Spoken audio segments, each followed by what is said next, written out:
sebetulnya bagus sekali. Buat saya itu pertama mengembalikan motivasi belajar siswa. Karena selama jeda sampai 1,5 tahun ini kan anak-anak moodnya turun untuk belajar. Saya berharap dengan pembelajaran tatap muka terbatas itu minimal yang saya lakukan adalah pendekatan bagaimana mereka mengembalikan kepercayaan diri mereka dan motivasi belajar mereka. Jadi sebetulnya bagus sekali. Hanya memang untuk mengembalikan mood itu kita nggak bisa secepat dengan jeda. PTM ini kan hanya 2 minggu menjelang UAS, jadi memang perlu kerja keras dan bagaimana mengemas pembelajaran itu. Tapi sejauh ini baik sekali untuk siswa dan juga gurunya.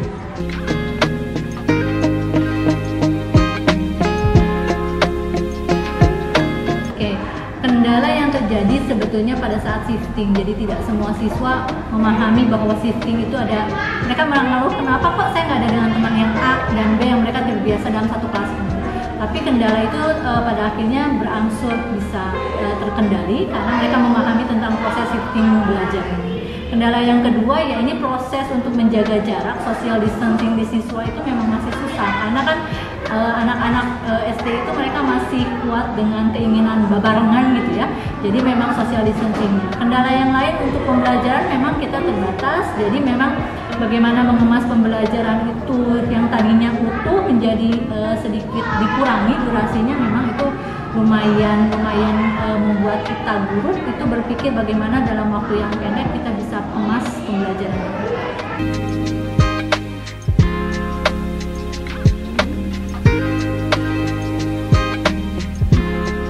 Depannya, harapannya buat saya pendidikan itu yang merdeka.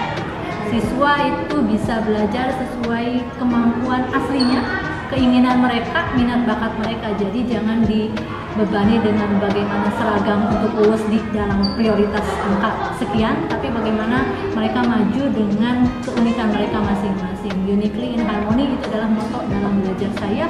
Jadi pendidikan yang memerdekakan, pendidikan yang menyenangkan, pendidikan yang membahagiakan, dan membuat motivasi belajar siswa bahwa belajar adalah kebutuhan, bukan syarat mendapatkan lulusan.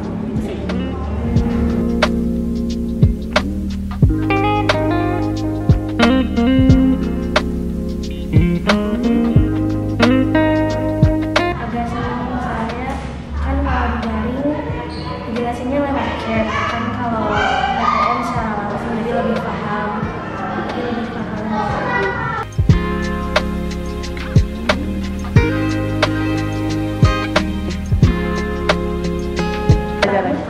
Terbuka. Kalau kesan pertamanya gimana nih? Misalkan kan ke sekolah tuh kan ketemu sama teman-teman yang lain gitu, interaksinya gimana sih? Apakah ada jaraknya atau gimana? Ada jarak kan soalnya lagi pandemi, jadi nggak boleh ngobrol. Alasannya pilih tatap muka dibanding daring apa deh? Tatap muka. Alasannya? Alasannya kalau daring kayak sendiri gitu, bosan.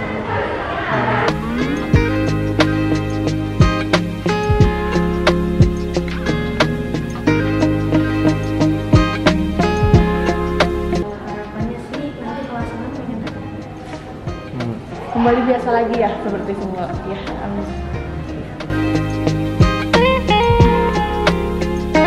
Alhamdulillah senang.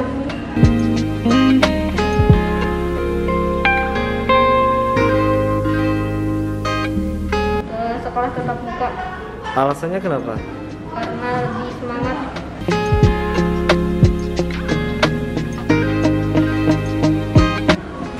Semoga virus corona ini hilang.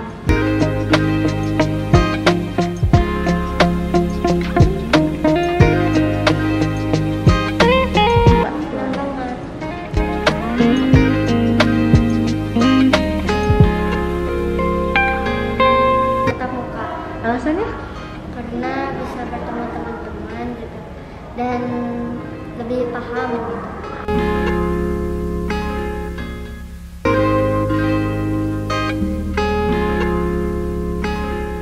Pengen tetap muka sih diteruskan.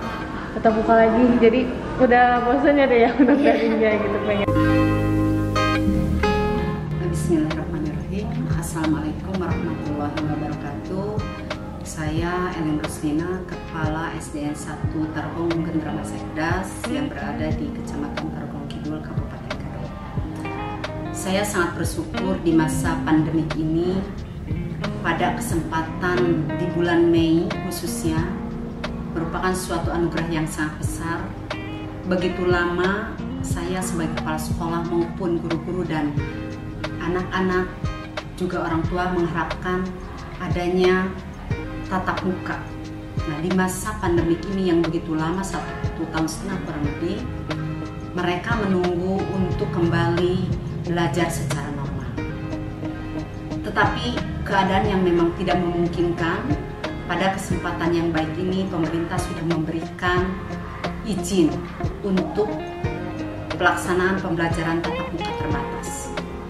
Begitu antusias baik itu dari guru, saya sebagai kepala sekolah maupun orang tua dan siswa menyambut proses pembelajaran yang dilaksanakan secara tatap muka. Alhamdulillah di sekolah kami sekarang sudah dilaksanakan dari mulai bulan puasa dan sekarang setelah Idul Fitri sudah berjalan 2 minggu dan mau masuk ke minggu ketiga. Proses pelaksanaan tatap muka ini sangat betul-betul dijadikan suatu tonggak untuk tatap muka berikutnya, karena persyaratan yang begitu ketat, yaitu adanya prokes yang memang harus dilaksanakan, prokes kesehatan baik itu dari guru, kepala sekolah maupun siswa, juga lingkungan sekitar. Saya melaksanakan PTM ini betul-betul dilaksanakan dari mulai penyambutan siswa di awal ajaran ini, dimulai dari gerbang sudah dilaksanakan dengan pencek suhu atau keadaan siswa sakit atau tidak sakit, kemudian mereka mencuci tangan dulu sebelum masuk, kemudian mereka mengucapkan salam dengan salam yang memang seharusnya salam tidak boleh berdekatan tapi harus jarak jauh. Itulah mungkin yang biasa awal dari proses pembelajaran tatap muka terbatas ini. Kemudian siswa yang masuk hanya 50% dalam pelaksanaan proses pembelajarannya dan dibagi menjadi 2 sesi, jadi atau 2 shift. Jadi pagi untuk absen 1 sesuai dengan jumlah siswa sampai 14 misalkan.